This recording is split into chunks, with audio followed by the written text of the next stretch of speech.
Ölüm yaşadığımız həyatın reallığıdır. Yer üzündə yaşayan hər kəs bu reallıqla üzləşəcək, ölümü dadacaqdır.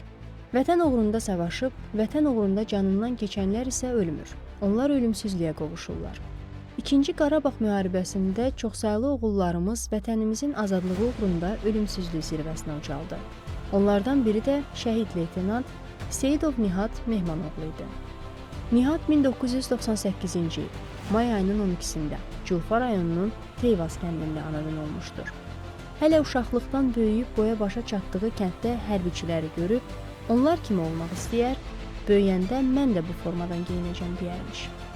Təhsilinə Naxçıvan şəhərində yerləşən 14 nömrəli məktəbdə başlayan Nihat, daha sonra 17 nömrəli məktəbdə oxumuşdur.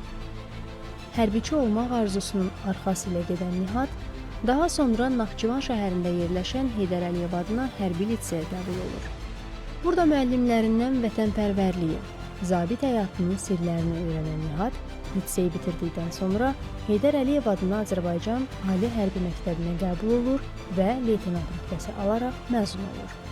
Xidmətə başladığı ilk günlərdən nizam-intizamı, dərin hərbi bilikləri ilə fərqlənən Nihat, qısa müddət ərzində xidmət yoldaşlarının hörmətini qazanır.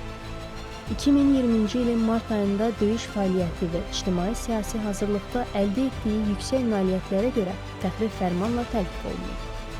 İkinci Qarabağ müharibəsinin ilk günlərindən silaha sarılan Nihat, cəbhənin ən isti nöqtələrində vuruşmağa başlayır.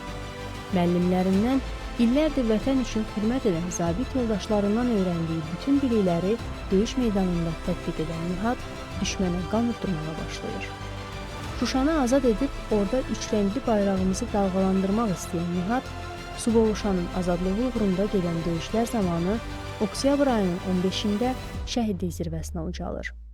Ölümündən sonra Suqovuşanın azadlığı uğrunda, döyüşdə fərqlənməyə görə, vətən uğrunda medalları və 3-cü dərəcəli rəşadət ordeni ilə təltif edilir.